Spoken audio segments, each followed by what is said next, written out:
Elena Vasquez savait qu'elle était sur le point de perdre un autre patient. Le moniteur cardiaque de la chambre 314 avait commencé à biper de manière irrégulière il y a 20 minutes, et l'homme dans le lit, David Martinez, 34 ans, avait des convulsions qu'aucun médecin ne pouvait expliquer. Ses lèvres devenaient bleues, sa respiration de plus en plus faible, et Elena avait appelé l'équipe d'urgence 3 fois au cours des 2 dernières heures. « Il faut que vous m'écoutiez », dit Elena pour la 4e fois au docteur Peterson, qui vérifiait une fois de plus les examens de David sans trouver de réponse. Il n'a pas une réaction normale à un traumatisme crânien. Quelque chose d'autre se passe. Infirmière Vasquez, soupira le docteur Peterson, clairement épuisé après une chirurgie de 6 heures. Ses signes vitaux sont cohérents avec des complications post-traumatiques. Nous avons déjà augmenté les analgésiques et nous surveillons sa pression intracrânienne. Elena regarda David, inconscient dans le lit, son visage tordu de douleur même dans son sommeil. En 5 ans de travail de nuit à l'hôpital Saint-Vincent, elle avait développé un instinct que les médecins appelaient une intuition d'infirmière. Et à ce moment précis, cet instinct criait que David Martinez allait mourir si elle ne faisait pas quelque chose. « Docteur, donnez-moi 5 minutes seul avec lui, » demanda-t-elle. « S'il vous plaît. » Le docteur Peterson la regarda comme si elle avait perdu la raison. « Elena, vous suggérez que vous pouvez guérir quelque chose que 3 neurologues n'ont pas réussi à diagnostiquer ? Je suggère qu'il a peut-être besoin de quelque chose de différent des médicaments, » répondit-elle en touchant doucement le poignet de David. « Parfois, quand quelqu'un lutte pour revenir, il a juste besoin d'entendre une voix qui lui rappelle pourquoi ça vaut la peine de se battre. » Le docteur Peterson hésita, puis vérifia sa montre. 5 minutes. Après ça, s'il ne se stabilise pas, nous devrons envisager des mesures plus drastiques. Quand la porte se referma, Elena tira une chaise à côté du lit de David. Elle l'avait fait des centaines de fois auparavant. S'asseoir avec des patients inconscients, leur parler, leur toucher les mains, croyant que quelque part au fond d'eux, ils pouvaient entendre. Mais cette fois, c'était différent. Cette fois, elle avait l'impression que sa propre vie dépendait du réveil de David. « David, » murmura-t-elle en prenant sa main froide, « je sais que vous pouvez m'entendre.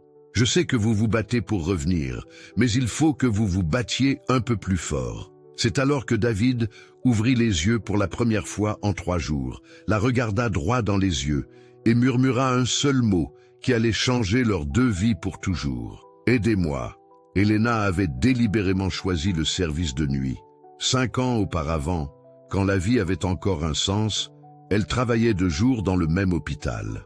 Elle avait un appartement ensoleillé avec des plantes qui fleurissaient, des rideaux jaunes qui laissaient entrer le soleil le matin, et un fiancé nommé Marcus qui promettait qu'ils auraient des enfants dès qu'il serait établi dans sa carrière d'avocat. Ils avaient planifié une lune de miel en Toscane, choisi des prénoms pour des bébés qui n'existaient pas encore. Et Elena avait même commencé à chercher des maisons dans des quartiers avec de bonnes écoles. Elle avait fait des heures supplémentaires pour économiser pour la robe de ses rêves. Un modèle simple en soie ivoire qu'elle avait vu dans un magazine et qui coûtait plus que ce qu'elle gagnait en 2 mois. 3 jours avant le mariage, Marcus était arrivé à son appartement avec le visage qu'elle avait appris à reconnaître comme celui de la conversation sérieuse. Il s'était assis sur le bord du lit qu'ils avaient choisi ensemble et avait prononcé les mots qui résonnaient encore à ses oreilles 5 ans plus tard. « Elena, je ne peux pas faire ça. Je ne suis pas prêt pour un tel engagement. Tu mérites quelqu'un qui est sûr, et moi, je ne le suis pas. » En 72 heures, Elena avait annulé le mariage, rendu les cadeaux et regardé sa vie soigneusement construite s'effondrer comme un château de cartes. Ses parents avaient été sous le choc. Ils adoraient Marcus, l'appelaient le gendre parfait. Ses amis ne savaient pas quoi dire, partager entre la consoler et poser des questions sur ce qui n'allait pas. Et Elena avait fait la seule chose qu'elle savait faire. Elle s'était inscrite pour le service de nuit et avait disparu dans les ombres de l'hôpital. Le service de nuit était l'endroit où les gens blessés allaient pour se cacher. Elena l'avait découvert dès la première semaine. Ses collègues avaient des histoires, des divorces compliqués, des pertes qu'ils ne pouvaient surmonter, des gens qui préféraient simplement la solitude des petites heures du matin au chaos des journées. C'était une équipe non officielle de cœur brisé, et Elena s'y intégrait parfaitement. Maintenant, à 29 ans, Elena était connue comme l'ange de la nuit. Les patients la demandaient spécifiquement. Les familles laissaient des mots de remerciement adressés à l'infirmière aux cheveux sombres qui a fait que ma mère se sente en sécurité pendant la nuit. Il y avait quelque chose dans sa présence qui calmait même les douleurs les plus profondes. C'était peut-être la façon dont elle écoutait vraiment, non pas seulement en attendant son tour de parler, mais en absorbant chaque mot, comme si c'était la chose la plus importante au monde. Ou peut-être était-ce comment ses mains, petites mais fermes, semblaient porter un calme que les médicaments les plus puissants ne pouvaient offrir. Mais David Martinez était différent. Depuis qu'il était arrivé à l'hôpital 3 jours plus tôt, inconscient après un grave accident de voiture, Elena ne pouvait s'empêcher de penser à lui, peut-être parce qu'il semblait si jeune en dormant ou parce que personne n'était venu lui rendre visite. Son dossier indiquait seulement « journaliste indépendant »,« contact d'urgence »,« aucun »,« assurance de base ». Un homme de 34 ans sans famille, sans amis assez proches pour être listé comme contact d'urgence.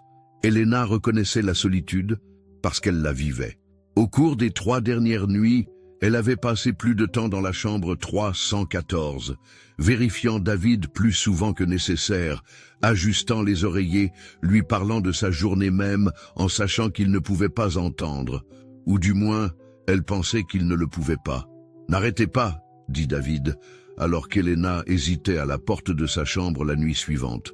Sa voix était rauque, presque un murmure, mais il était réveillé et la regardait droit dans les yeux.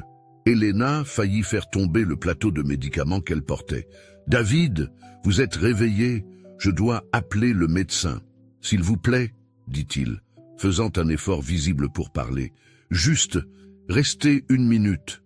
Votre voix a été la première chose que j'ai entendue en me réveillant, la première chose qui m'a donné envie de rester éveillé. » Elena posa le plateau sur la table de chevet et s'approcha prudemment. « Vous vous souvenez que je vous parlais ? Je me souviens de fragments. Vous me parliez de vos patients, de comment la ville devenait silencieuse à 3 heures du matin, de comment vous aimez regarder le lever du soleil après un service difficile. » David essaya de s'asseoir mais grimaça de douleur. « Doucement, » dit Elena, l'aidant à ajuster ses oreillers. « Vous avez subi un traumatisme crânien sévère, de multiples fractures. Vous avez été inconscient pendant 3 jours. »« Non, 3 jours, » répéta David, comme s'il testait les mots. « J'ai l'impression que ça a été des années ou des minutes. Le temps n'existe pas quand on est en train de flotter. » Elena vérifia ses signes vitaux, plus par habitude que par nécessité. « Comment vous sentez-vous ? Mal de tête ? Nausées ? Vision floue ? Tout ça, admit-il. Mais surtout, confus. Je me souviens de l'accident, quelques fragments, un camion, la pluie, le bruit du métal qui se déchire. Mais je ne me souviens pas d'être arrivé ici ou des 3 derniers jours, sauf votre voix. » Elena sentit quelque chose bouger dans sa poitrine, une sensation qu'elle avait enterrée si profondément qu'elle avait oublié qu'elle existait. « David, vous souvenez-vous de votre profession? Où vous habitez? Quelqu'un qu'il faudrait informer que vous êtes réveillé. » Il ferma les yeux, se concentrant. « Journaliste, indépendant. J'habitais dans un petit appartement sur la rue Cédar. Numéro 236. » Il ouvrit les yeux. « Et non, il n'y a personne à prévenir. » L'honnêteté brutale de la réponse frappa Elena comme un coup de poing dans l'estomac. « Personne? Amis? Collègues? Famille? Mes parents sont morts quand j'avais 22 ans. Accident de voiture, ironiquement. Je n'ai pas de frères et sœurs. Quant aux amis, » David eut un sourire triste. « J'étais très bon pour travailler, moins bon pour entretenir des relations. » Elena s'assit sur la chaise à côté du lit, la même qu'elle avait utilisée les 3 nuits précédentes. « Parlez-moi de votre travail. Vous vous souvenez de ce que vous faisiez avant l'accident ?» Le visage de David s'illumina légèrement. « Enquête, corruption dans les maisons de retraite, des personnes âgées maltraitées, des médicaments vendus au marché noir, des employés qui volent les résidents. » Il fit une pause. Je revenais d'une entrevue avec une femme dont le père était mort dans des circonstances suspectes. Elle avait obtenu des preuves qu'il ne recevait pas ses médicaments pour le cœur. Ça a l'air important. Ça l'est, corrigea David. Ces gens dépendent de quelqu'un pour raconter leurs histoires. Et maintenant, il essaya de lever la main droite et grimaça. Je ne sais pas si je pourrais écrire à nouveau. Elena le regarda essayer de bouger les doigts. Il y avait du mouvement, mais désordonné, tremblant. Ça peut prendre du temps pour que la motricité fine revienne à la normale. Vous ferez de la physiothérapie, de l'ergothérapie. Et si elle ne revient pas? La question sortit comme un murmure. Elena ne répondit pas immédiatement. Elle avait appris, en 5 ans de service de nuit, que parfois l'honnêteté était moins importante que l'espoir. Mais David la regardait avec des yeux qui en avaient déjà trop vu, et elle sut qu'il méritait la vérité. « Alors vous trouvez une nouvelle façon de raconter des histoires, dit-elle finalement. Mais vous n'abandonnez pas les gens qui ont besoin qu'elles soient racontées. » David étudia son visage pendant un long moment. « Vous n'êtes pas juste une infirmière, n'est-ce pas? Que voulez-vous dire? La façon dont vous parlez. Comme si vous compreniez ce que c'est que de perdre la chose, que vous pensiez qui définissait qui vous êtes. » Elena sentit son cœur s'accélérer. C'était dangereux, cette conversation, cette connexion qui se formait.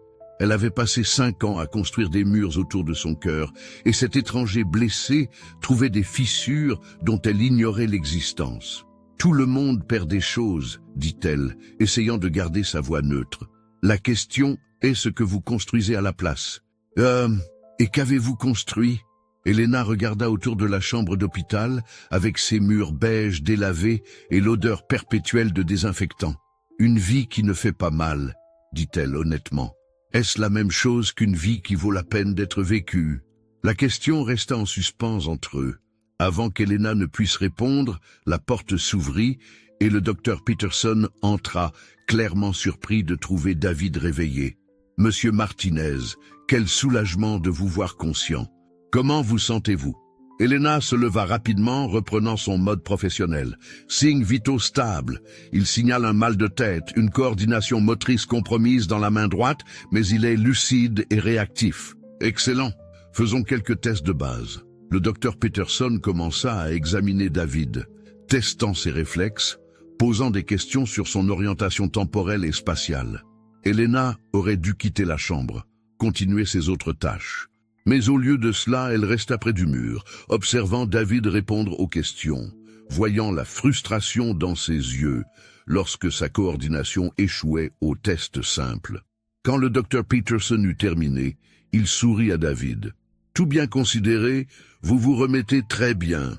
Nous allons vous garder ici encore quelques jours pour observation, puis nous discuterons des plans de rééducation ambulatoire. » Après le départ du médecin, David regarda Elena. « Merci d'être restée.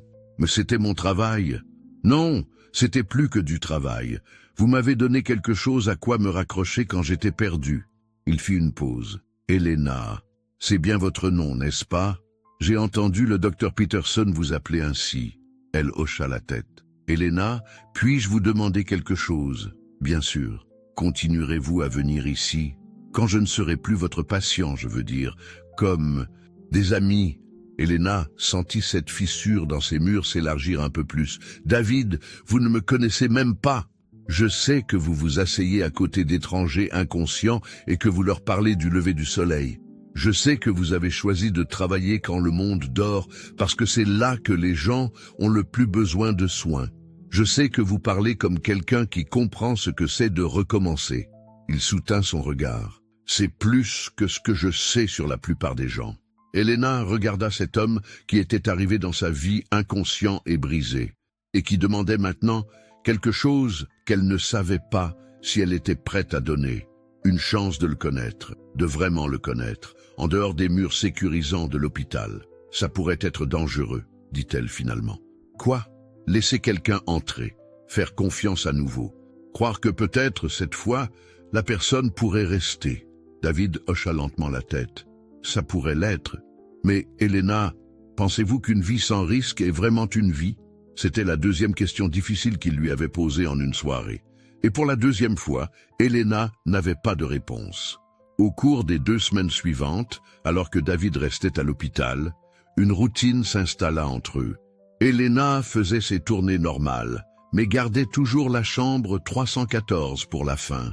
Ils discutaient d'abord de choses sûres, comme le temps et les nouvelles, puis de sujets plus profonds. Les livres qu'ils aimaient, les endroits qu'ils voulaient visiter, les rêves qu'ils avaient abandonnés. David raconta à Elena son enfance, en tant que fils unique de professeur, comment il avait commencé à écrire des histoires à 8 ans, comment il avait choisi le journalisme parce qu'il voulait raconter les histoires que personne d'autre ne racontait. Elena partagea moins, mais révéla progressivement de petits détails sur sa vie. Comment elle avait toujours voulu être infirmière depuis son enfance, comment prendre soin des autres la faisait se sentir utile quand tout le reste semblait incertain. « Vous ne mentionnez jamais votre famille », observa David un soir, alors qu'Elena vérifiait ses médicaments. « Il n'y a pas grand-chose à mentionner. Tout le monde a une famille, même si elle est compliquée. » Elena arrêta ce qu'elle faisait. « Mes parents vivent en Ohio. Ma sœur est mariée et a 3 enfants. Ce sont de bonnes personnes. C'est juste que nous ne nous comprenons pas très bien. À cause de votre travail? À cause de mes choix? » Elena finit d'organiser les médicaments de David. « Il pense que j'ai gâché ma vie quand Marcus m'a quitté, que j'aurais dû rentrer à la maison, trouver quelqu'un de convenable, m'installer. Marcus était votre fiancé ?» Elena hocha la tête, surprise d'elle-même d'avoir mentionné son nom. Que s'est-il passé? Il a décidé qu'il n'était pas prêt pour le mariage 3 jours avant la cérémonie. Les mots sortirent plus amers qu'Elena ne l'avait prévu. David resta silencieux un moment. « Ça a dû faire mal. Ça a fait moins mal que ça n'aurait dû, » admit Elena. « Et ça m'a fait plus peur que tout. J'ai réalisé que j'étais plus amoureuse de l'idée d'être mariée, d'avoir une vie normale, que de lui en particulier. Et maintenant vous vous punissez en restant seule ?» La question la frappa comme une gifle. « Je ne me punis pas. Je suis prudente. Quelle est la différence ?» Elena ne répondit pas, mais la question resta avec elle pour le reste de la nuit. L'amélioration de David ne fut pas linéaire. Il y avait de bons jours où sa coordination semblait presque normale et où il parvenait à écrire quelques phrases tremblantes dans un carnet qu'Elena lui avait apporté. Et il y avait de mauvais jours où des maux de tête intenses le laissaient nauséeux et confus, où la frustration de ne pas pouvoir former des mots simples le mettait en colère. C'est lors d'un de ces mauvais jours qu'Elena vit un côté différent de lui. « Ben ça ne marche pas !» cria David, jetant le carnet loin de lui après plusieurs tentatives infructueuses d'écrire une phrase simple. « Ma putain de main ne fonctionne pas !» Elena venait d'entrer dans la chambre pour sa tournée de minuit. « David, ce n'est pas grave, vous faisiez des progrès hier. »« Des progrès ?» Il rit amèrement. « Elena, j'étais journaliste, je vivais de mes mots. Et maintenant, je ne peux pas écrire « Mon nom est David » sans que ça ressemble à un gribouillage d'enfant. Ça peut prendre des mois pour récupérer complètement. Et si je ne récupère jamais complètement? Et si c'est ma nouvelle réalité? David regarda ses mains, comme si elles lui étaient étrangères. Quel genre de journaliste d'investigation puis-je être si je ne peux même pas tenir un téléphone correctement? Elena s'assit sur le bord de son lit, chose qu'elle faisait rarement avec les patients. « David, regardez-moi. » Il rencontra ses yeux à contre-cœur. « Vous pensez que votre valeur en tant que personne résidait uniquement dans votre capacité à écrire? C'était ce que je faisais de mieux. C'était qui j'étais. Non, c'était ce que vous faisiez pour vivre. Qui vous êtes est ici. » Elena toucha légèrement sa poitrine, sur son cœur. « Dans la façon dont vous vous souciez des gens qui sont maltraités. Dans la façon dont vous écoutez quand je parle de ma journée. Dans la façon dont vous me faites rire, même quand vous avez mal. » David la regarda pendant un long moment. « Comment faites-vous ça? »« Quoi? Me faire croire que je vaux peut-être quelque chose au-delà de ce que je peux produire ?» Elena sentit des larmes lui brûler les yeux. « Parce que quelqu'un doit vous le rappeler, de la même manière que vous me rappelez qu'une vie sans risque n'est peut-être pas vraiment une vie. » Ils restèrent silencieux un moment, le poids de leurs paroles remplissant l'espace entre eux. « Elena !» dit finalement David, la voix basse. « Puis-je vous dire quelque chose? Quelque chose que je n'ai dit à aucun médecin ?» Elle hocha la tête. « Parfois, quand le mal de tête est trop fort, j'envisage d'abandonner. Juste d'arrêter d'essayer de m'améliorer. Parce que si c'est ma nouvelle normalité, je ne sais pas si je peux vivre comme ça. Elena sentit son cœur s'accélérer. David, mais alors vous arrivez, et d'une manière ou d'une autre, vous rendez tout supportable. Pas seulement les maux de tête ou la frustration avec ma main, vous rendez l'idée d'un avenir différent, moins effrayante. Elena savait qu'elle arrivait à un point de non-retour. Elle pouvait faire ce qu'elle faisait toujours, garder une distance professionnelle, offrir un réconfort générique, protéger son cœur derrière des murs familiers. Ou elle pouvait choisir le courage. « David, dit-elle, la voix légèrement tremblante, vous ne pouvez pas abandonner parce que j'ai besoin de vous aussi. Comment ça? Vous me rappelez qui j'étais avant d'avoir peur de ressentir quoi que ce soit de réel. Vous me donnez envie de risquer mon cœur à nouveau, et ça me terrifie, parce que je ne sais pas si je suis assez forte pour survivre à être brisée une nouvelle fois. » David tendit sa main valide, et Elena la prit. « Et si nous étions tous les deux brisés ?» demanda-t-il. « Et si nous ne pouvions pas nous réparer? Alors au moins, nous ne serons pas brisés seuls. » 2 semaines plus tard, David sortit de l'hôpital. Elena l'aida à rassembler ses quelques affaires, des vêtements qu'un assistant social avait récupérés de son appartement, le carnet griffonné de ses tentatives d'écriture, quelques magazines que d'autres membres du personnel de l'hôpital lui avaient apportés. « Cet endroit ne sera pas le même sans vous, » dit Elena en pliant ses chemises. « Je vais vous manquer, probablement plus que je ne devrais. » David arrêta de ranger son petit sac à dos. « Elena, puis-je vous demander quelque chose? »« Bien sûr. Venez avec moi à mon appartement. Je sais que c'est étrange, et je comprends si vous ne voulez pas, mais j'ai peur d'y retourner seule, et vous êtes la seule personne en qui j'ai confiance maintenant. » Elena hésita. Sortir de l'hôpital avec un patient, aller chez lui, cela franchissait toutes les lignes professionnelles qu'elle s'était tracées. Mais quand elle regarda David, elle ne vit pas un patient, mais un homme qui avait peur et qui avait besoin de quelqu'un à ses côtés. « D'accord, » dit-elle, « mais seulement pour 1 heure. » L'appartement de David était petit et en désordre, non pas à cause de sa convalescence à l'hôpital, mais à cause du style de vie de quelqu'un qui vivait seul et se souciait plus du travail que de la décoration. Des livres et des journaux empilés sur chaque surface, une cuisine qui n'était clairement utilisée que pour le café et les plats à réchauffer, une chambre avec un lit défait et encore plus de livres. « Désolé pour le désordre, » dit David, manifestement embarrassé. « Je ne m'attendais pas à avoir de la visite si tôt. »« Ce n'est pas si mal, » mentit gentiment Elena, déplaçant une pile de journaux pour s'asseoir sur le canapé. David s'assit à côté d'elle, plus près que nécessaire. « Elena, puis-je vous poser une question personnelle? Vous faites ça depuis 2 semaines.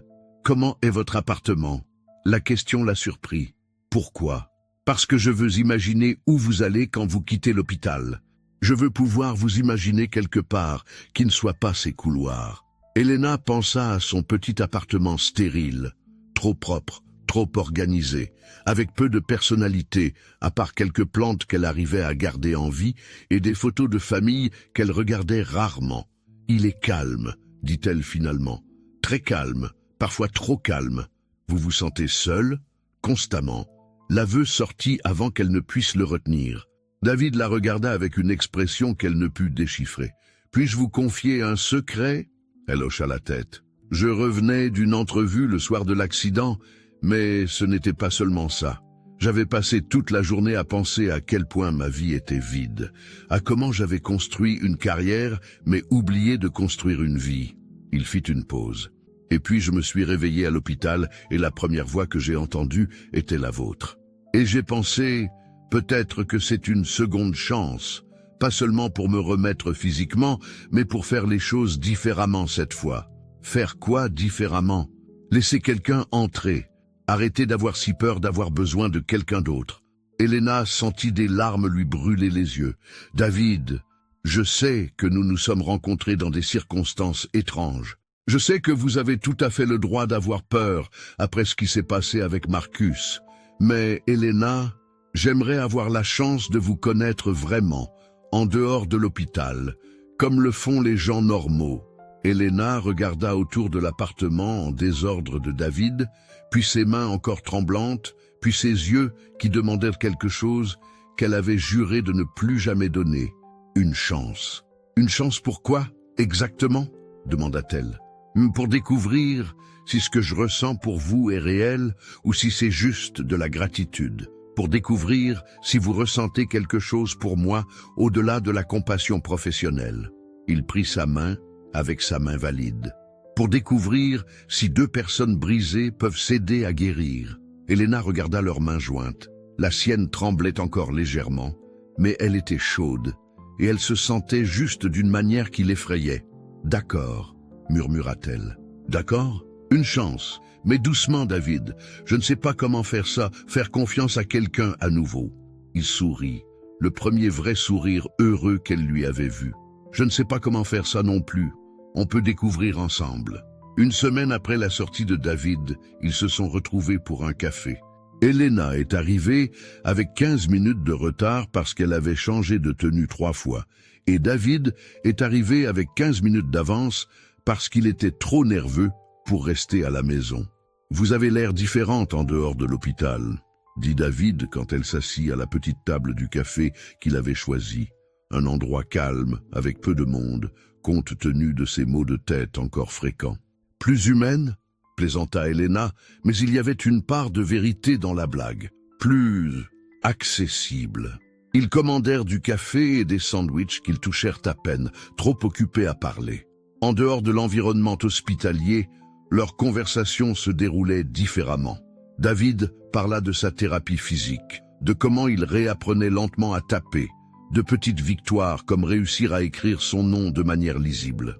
Helena parla de son travail d'une manière qu'elle n'avait jamais partagée avec personne, des patients qui l'avaient marquée, de la raison pour laquelle elle avait choisi le service de nuit, de comment prendre soin des autres l'avait, d'une certaine manière, aidé à gérer sa propre douleur. « Puis-je vous poser des questions sur Marcus ?» dit David prudemment, « si ce n'est pas inconfortable. » Helena remua son café, réfléchissant. « Que voulez-vous savoir ? Comment vous êtes-vous rencontrés?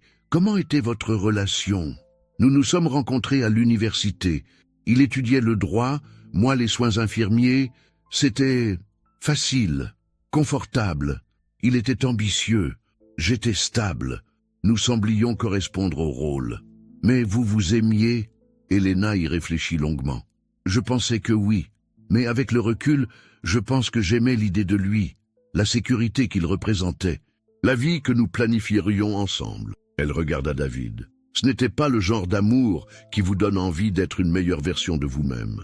C'était le genre d'amour qui vous fait essayer de vous conformer à une version plus acceptable de vous-même. David hocha la tête. J'ai eu quelques petites amies au fil des ans, mais jamais rien de sérieux. Je mettais toujours le travail en premier. Je me disais que j'étais trop occupé pour les relations, mais la vérité est que j'avais peur de permettre à quelqu'un d'être assez important pour me blesser.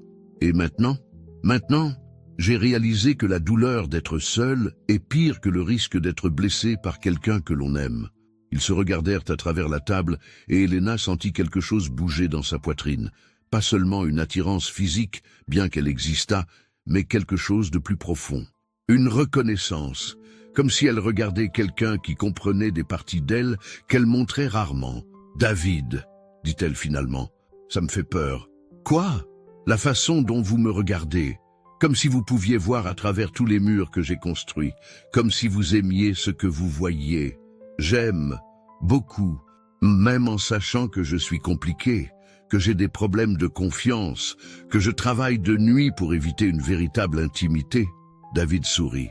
Helena, je suis un homme de 34 ans qui a failli mourir seul parce qu'il était trop fier ou trop effrayé pour entretenir de vraies relations, qui maintenant ne peut pas écrire correctement et essaie de reconstruire toute son identité, compliqué et relatif. Ils rirent, et Helena sentit quelque chose se détendre dans sa poitrine qui était tendue depuis 5 ans. « Puis-je vous demander quelque chose ?»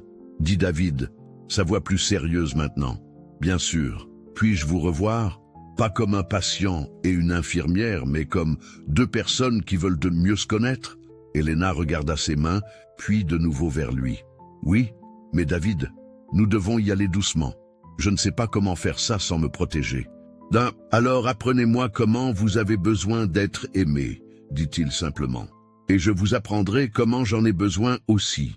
Au cours des semaines suivantes, ils développèrent une routine prudente. Des rendez-vous pour un café 2 fois par semaine, de courtes promenades lorsque les maux de tête de David le permettaient, des conversations téléphoniques qui s'étiraient tard dans la nuit, leur voix étant le dernier son que chacun entendait avant de s'endormir. Helena découvrit que David posait des questions que personne d'autre ne posait, pas sur son travail ou ses projets, mais sur ce qu'elle ressentait lorsque le soleil se levait après un service difficile, ou quel était son plus heureux souvenir d'enfance, ou ce qui la faisait rire jusqu'à ne plus pouvoir respirer. « Vous m'interviewez » plaisanta-t-elle un après-midi, alors qu'il se promenait dans le parc près de l'hôpital. « Peut-être, » sourit-il, « de vieilles habitudes.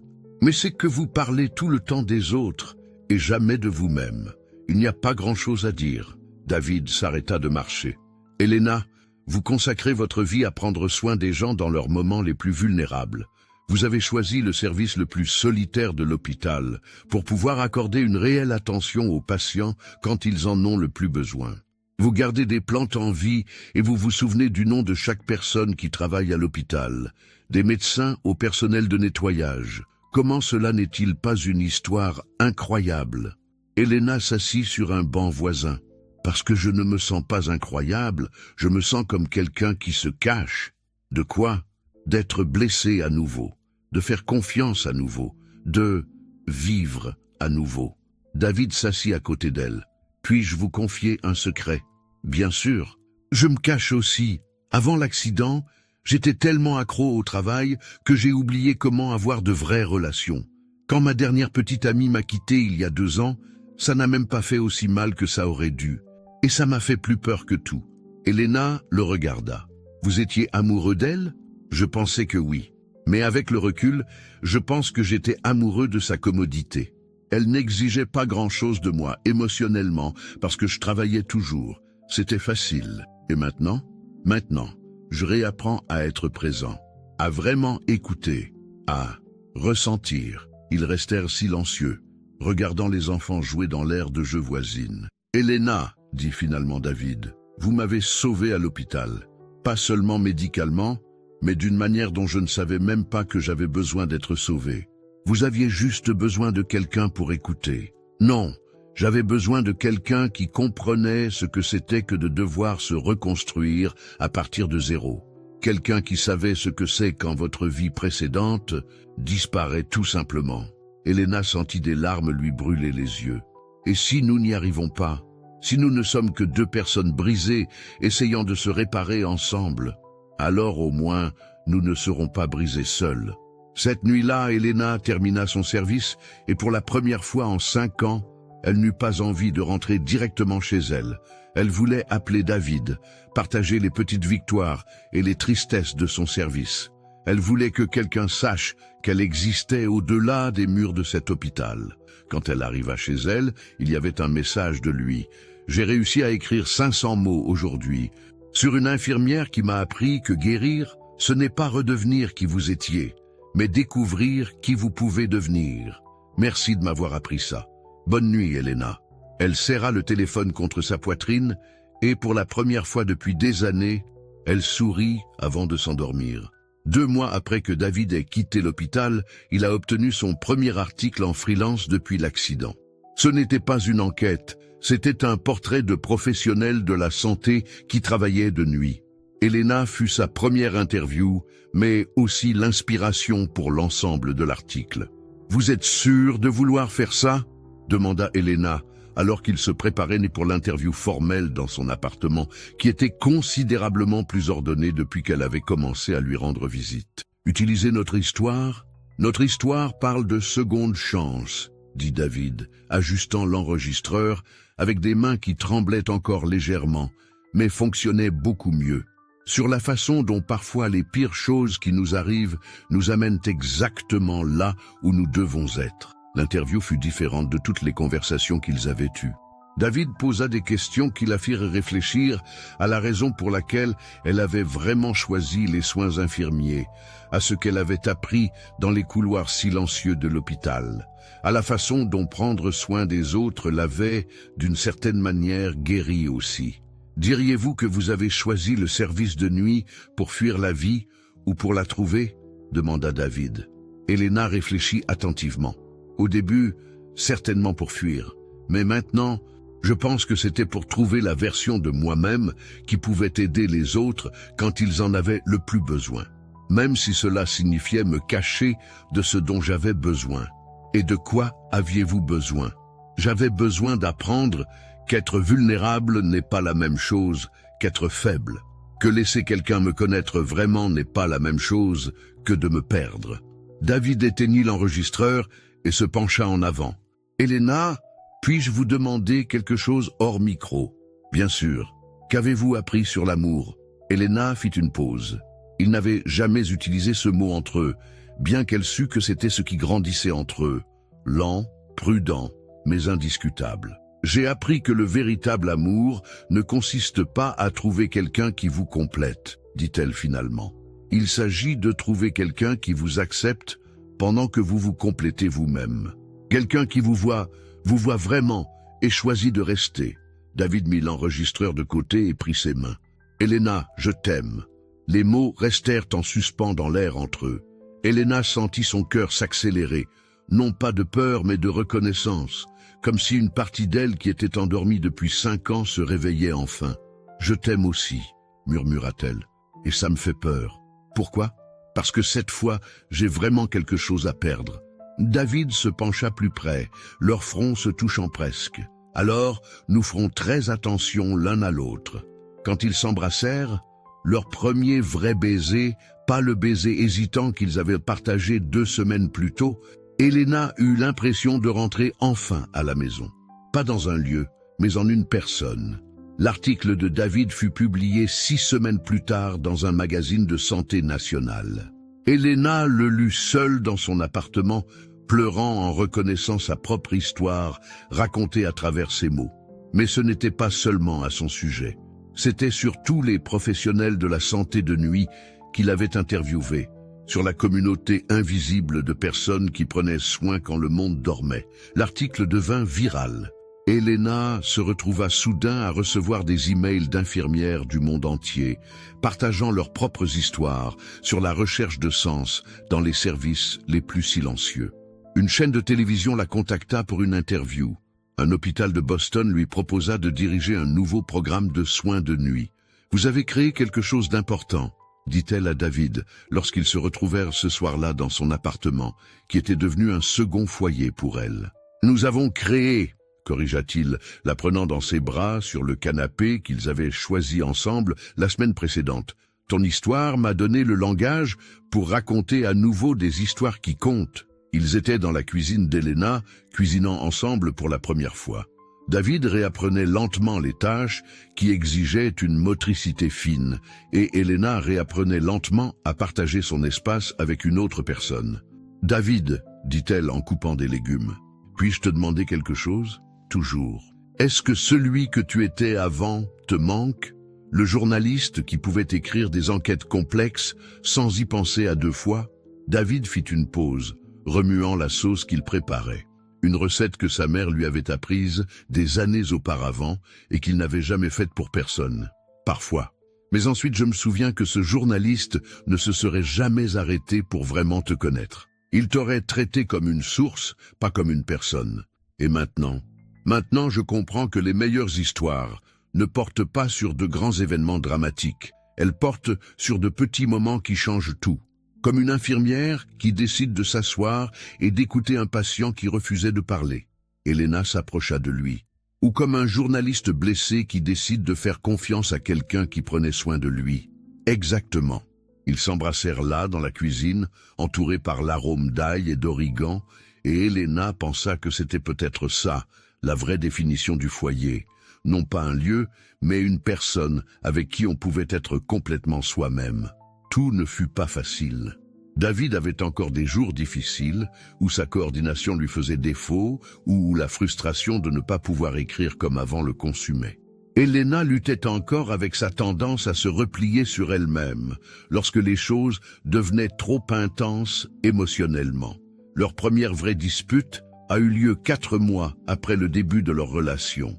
David avait passé la semaine à travailler sur un article difficile sur la corruption dans les maisons de retraite, la suite de l'enquête qui avait été interrompue par l'accident.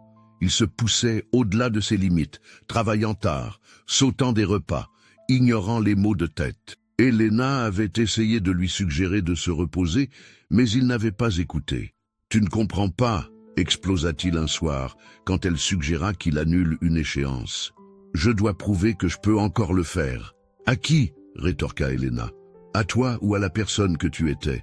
Quelle est la différence? » « La différence, c'est que la personne que tu étais a failli mourir seule parce qu'elle était tellement obsédée par le travail qu'elle n'avait rien d'autre dans la vie. » Les mots tombèrent comme des pierres entre eux. David la fixa, blessé. « Alors tu penses que je suis faible maintenant? »« Non, dit Elena plus doucement. Je pense que tu as peur de découvrir qui tu es quand tu ne te définis plus seulement par ton travail. » David s'éloigna, allant sur le balcon de l'appartement d'Elena.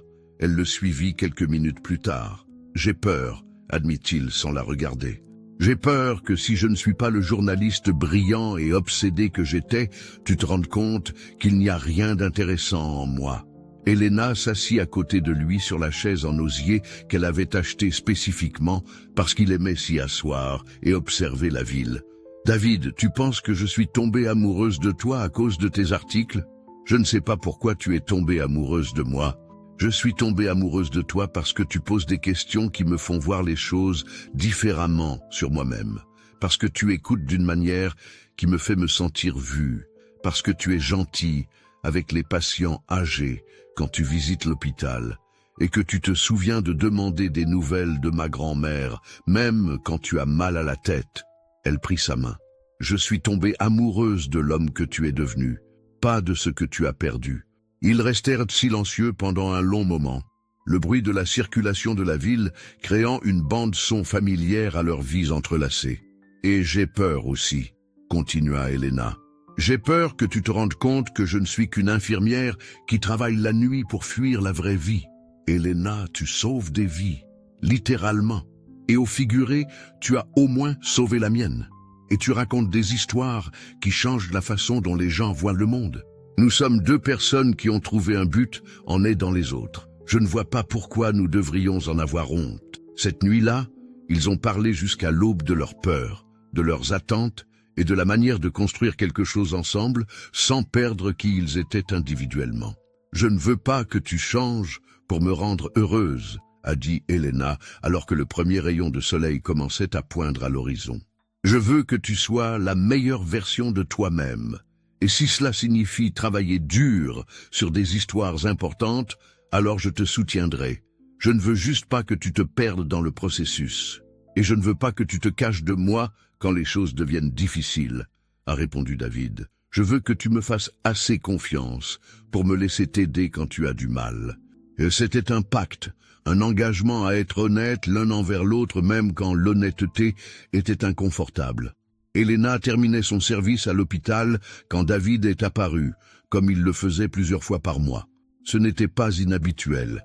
Il venait parfois la chercher quand elle finissait tard, surtout depuis que certains de ses articles sur les réformes du système de santé lui avaient valu des offres de travail plus régulières. « Qu'est-ce que tu fais ici ?» demanda-t-elle en enlevant sa blouse. Sa routine avait légèrement changé. Elle travaillait toujours de nuit, mais maintenant par choix, pas par fuite. Elle avait formé une équipe d'infirmières de nuit et créé des protocoles de soins que d'autres hôpitaux copiaient. « Je veux te montrer quelque chose. » Il l'emmena jusqu'à la chambre 314, maintenant occupée par une vieille dame qui dormait paisiblement. « David, nous ne pouvons pas entrer là. » Juste une minute. L'infirmière de jour est une amie. Elle a dit que c'était bon. » Il l'attira doucement à l'intérieur de la chambre. La configuration était la même, mais semblait différente avec un autre patient. « Tu te souviens de la première nuit où nous avons vraiment parlé ?» demanda David. « Tu as dit que tu ne pouvais plus écrire. Et tu as dit que je trouverais une nouvelle façon de raconter des histoires. Elena hocha la tête, ne comprenant pas où il voulait en venir. David sortit une enveloppe de son manteau. « Eh bien, j'ai trouvé ma nouvelle façon. » À l'intérieur de l'enveloppe se trouvait un article imprimé. Le titre disait « L'infirmière de nuit, une histoire d'amour et de seconde chance. » David, tu ne peux pas publier notre histoire personnelle. Lis-le d'abord. Elena le lut rapidement. Ce n'était ni envahissant, ni trop intime. C'était l'histoire de la façon dont deux personnes brisées s'étaient trouvées et s'étaient aidées à guérir, mais racontées d'une manière qui protégeait leur vie privée tout en honorant leur parcours. « C'est magnifique, dit-elle. Mais je ne comprends toujours pas pourquoi nous sommes ici. » David s'agenouilla à côté du lit où il avait été patient 1 an auparavant. « Parce que c'est ici que j'ai appris que guérir ne consiste pas à redevenir qui vous étiez. C'est découvrir qui vous pouvez devenir avec quelqu'un qui vous aime exactement comme vous êtes. » Il sortit une petite boîte de sa poche. « Elena Vasquez, veux-tu devenir quelque chose de nouveau avec moi ?» Elena le regarda. Cet homme qui était arrivé dans sa vie inconscient et brisé, qui avait réappris à faire confiance de la même manière qu'elle avait réappris à aimer, qui choisissait de rester chaque jour, même quand elle avait peur, même quand il était frustré, même quand aucun des deux ne savait comment faire les choses correctement. « Oui, » murmura-t-elle, s'agenouillant aussi pour être à sa hauteur. « Oui, je le veux. » Alors qu'ils s'embrassaient dans cette chambre où tout avait commencé, Elena pensa à la façon étrange dont la vie vous amène exactement là où vous devez être, même quand, surtout quand, vous ne savez pas que vous devez y être. Elena travaillait toujours le quart de nuit, mais maintenant par choix, non par fuite. Elle était devenue superviseure des soins de nuit et développait un programme national de formation pour les infirmières de nuit. David avait trouvé sa niche en écrivant sur la santé et les histoires humaines, des articles qui honoraient à la fois la rigueur journalistique et la compassion qu'il avait apprise en tant que patient. Ils se sont mariés lors d'une petite cérémonie dans le jardin de l'hôpital, avec les collègues d'Elena et les sources de David comme témoins. L'infirmière en chef a prononcé un discours sur le fait qu'elle avait vu de nombreux types de guérisons dans sa carrière, mais qu'elle avait rarement vu 2 personnes se guérir mutuellement d'une manière aussi belle. Lors de leur lune de miel, ils ont visité la maison où David avait grandi, maintenant occupée par une jeune famille. « Mes parents seraient si fiers de toi, » dit-il à Elena alors qu'ils étaient assis sur la balançoire du porche. « Ils ont toujours voulu que je trouve quelqu'un qui me donne envie d'être meilleur. » « Tu m'as appris qu'être meilleur ne signifie pas devenir parfait, » répondit Elena. « Cela signifie devenir plus soi-même. » Dans leur première maison ensemble, un appartement plus grand avec des fenêtres qui laissaient entrer beaucoup de lumière et de l'espace pour les plantes d'Elena et les livres de David, ils ont créé des routines qui honoraient à la fois leurs besoins individuels et leur engagement l'un envers l'autre. David écrivait le matin après qu'Elena soit rentrée du travail. Elle dormait l'après-midi pendant qu'il travaillait. Ils dînaient ensemble avant qu'elle ne parte pour l'hôpital, partageant les histoires de leur journée. « Regrettes-tu quelque chose ?» demanda David un soir, alors qu'ils marchaient vers l'hôpital. Il l'accompagnait quand le temps le permettait. « L'accident ? Le fait que Marcus m'ait quitté ? Les années que j'ai passées à me cacher ? N'importe quoi. » Elena réfléchit un moment. « Non, parce que tout ça m'a mené à toi, m'a mené à nous.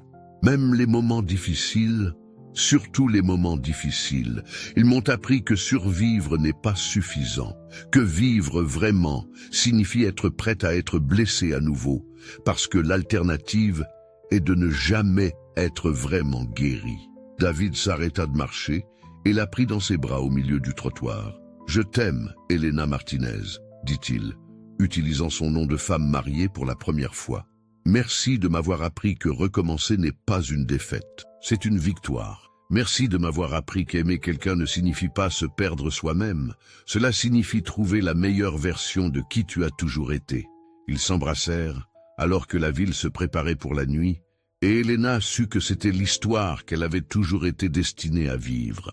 Pas celle qu'elle avait planifiée, pas celle dont elle avait rêvé, mais celle qui avait grandi de toutes les parties brisées de sa vie et les avait transformées en quelque chose de beau. Elena travaillait toujours le service de nuit 3 soirs par semaine, maintenant en tant que consultante nationale pour les programmes de soins de nuit. David était devenu directeur de la rédaction d'une fondation qui finançait le journalisme d'investigation axé sur les questions de santé publique. Et ensemble, ils élevaient 2 enfants extraordinaires. Sofia Elena Martinez, 6 ans, avait hérité de l'intuition médicale de sa mère et de la curiosité journalistique de son père. Elle passait ses après-midi à l'hôpital avec Elena, aidant à des tâches simples et posant des questions qui surprenaient souvent les médecins par leur perspicacité. Ses questions préférées commençaient par « Pourquoi ?» et « Comment pouvons-nous mieux aider ?» David Jr., 4 ans, était plus calme que sa sœur, mais montrait des signes précoces d'être un observateur naturel. Il pouvait rester assis pendant des heures à regarder David travailler, prenant des notes illisibles dans son propre carnet de reporter et offrant occasionnellement des aperçus étonnamment astucieux pour son âge. « Papa », avait-il dit récemment alors que David travaillait sur un article sur les innovations dans le traitement du cancer infantile. « Pourquoi ne demandes-tu pas aux enfants malades ce qu'ils veulent que les gens sachent ? Parfois, les adultes oublient de demander aux enfants. » Elena et David se regardèrent par-dessus la tête des enfants, une fois de plus impressionnés par la sagesse naturelle de leurs enfants. C'était un jeudi soir. Elena terminait ses dernières vérifications avant de passer le relais à l'équipe de jour. Elle venait de sortir de la chambre d'une dame âgée, se remettant d'une chirurgie cardiaque, quand elle trouva David qui l'attendait dans le couloir avec les enfants. « Qu'est-ce que vous faites ici ?» demanda-t-elle, mais elle souriait. Même après 10 ans ensemble, sa vue faisait encore légèrement battre son cœur plus vite. « On voulait te montrer quelque chose », dit Sofia, contenant à peine son excitation. « Et on voulait célébrer », ajouta David Jr. David tenait une enveloppe qu'Elena reconnut comme le type utilisé pour la correspondance officielle. « Elle est arrivée aujourd'hui, de la Fondation nationale des soins infirmiers. » Elena prit l'enveloppe avec des mains légèrement tremblantes. Elle avait postulé pour un poste de directrice nationale de l'innovation dans les soins de nuit, un travail qui lui permettrait d'influencer les politiques de santé au niveau fédéral, tout en maintenant un lien direct avec les soins aux patients. « Maman a eu le poste !» cria Sofia avant même qu'Elena n'ouvre la lettre. « Sofia, laisse maman lire d'abord !» dit gentiment David, mais Elena pouvait voir la fierté dans ses yeux. Elena lut la lettre rapidement puis plus lentement, et une 3e fois pour être sûre de bien comprendre. « Je l'ai eu », murmura-t-elle. « Ils veulent que je dirige un programme national pour transformer les soins de nuit dans les hôpitaux de tout le pays. Ça veut dire que tu vas rendre les hôpitaux meilleurs pour tout le monde, » dit David Jr. « Ça veut dire que les leçons que ta mère a apprises en prenant soin d'une personne à la fois vont aider des milliers de personnes, » expliqua David, prenant Elena dans ses bras. Alors qu'il s'enlaçait là, dans le couloir de l'hôpital où tout avait commencé, Elena pensa au chemin qui les avait menés à ce moment, d'une femme qui avait choisi le service de nuit pour se cacher du monde à quelqu'un qui était sur le point d'influencer les soins de santé à l'échelle nationale, d'un homme qui avait failli mourir seul à quelqu'un qui avait trouvé non seulement l'amour, mais un but à travers cette connexion. « Je peux te poser une question ?» dit Elena à David, alors que les enfants exploraient le couloir familier de l'hôpital. « Toujours. Regrettes-tu quelque chose? L'accident? Le temps que nous avons perdu avant de nous rencontrer? Les années que nous avons passées à apprendre à nous faire confiance ?»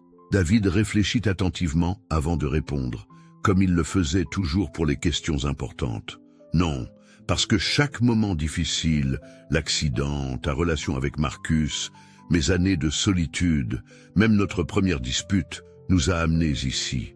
Nous a appris que le véritable amour ne consiste pas à trouver quelqu'un de parfait. Il s'agit de 2 personnes imparfaites choisissant de grandir ensemble.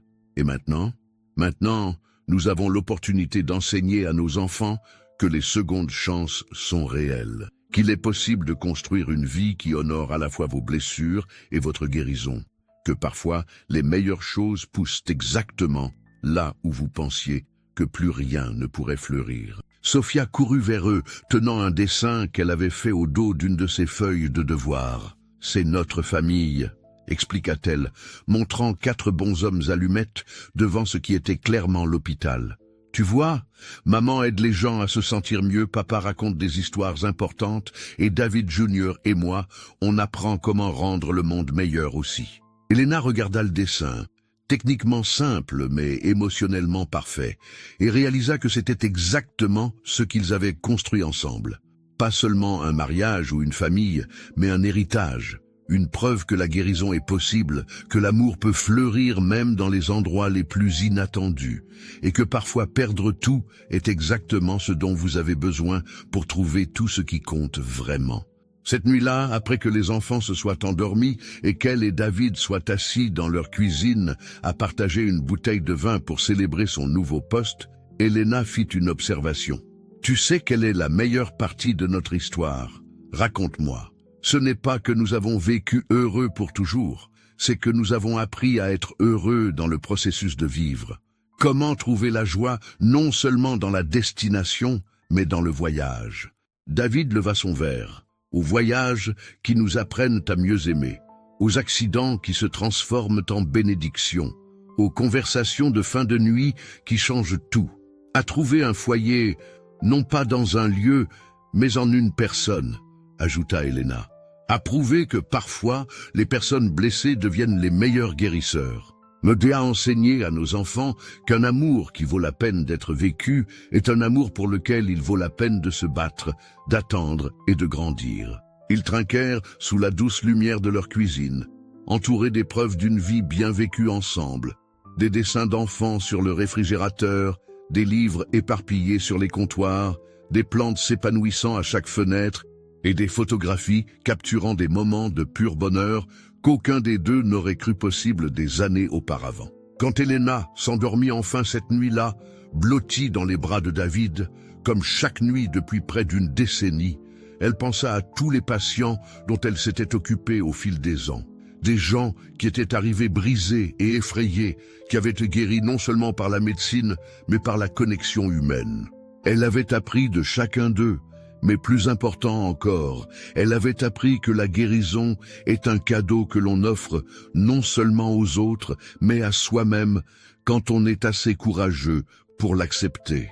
Le service de nuit n'a plus jamais été solitaire, parce qu'Elena avait appris que parfois les meilleures choses de la vie ne viennent pas quand on les cherche, elles viennent quand on est prêt à les recevoir. Et parfois, être prêt ressemble à une femme assez courageuse pour s'asseoir au chevet d'un étranger et croire que sa présence compte. Parfois, cela ressemble à un homme prêt à admettre qu'il a besoin de quelqu'un d'autre pour être complet. Mais toujours, cela ressemble à 2 personnes se choisissant encore et encore, même quand, surtout quand, elles ne savent pas comment l'histoire va se terminer. Si cette histoire a touché votre cœur de la même manière qu'elle a touché le mien, laissez un commentaire sur la partie qui vous a le plus inspiré. Rappelez-vous que parfois, les bonnes personnes arrivent dans nos vies exactement quand nous avons besoin d'apprendre que recommencer n'est pas abandonner. C'est avoir le courage de croire que notre histoire n'est pas encore terminée. Les meilleures histoires d'amour ne consistent pas à trouver la perfection, mais à trouver quelqu'un prêt à grandir à travers l'imperfection avec vous. Et rappelez-vous toujours que la guérison est possible, que les secondes chances sont réelles et que, parfois, les accidents les plus dévastateurs sont en réalité des bénédictions déguisées.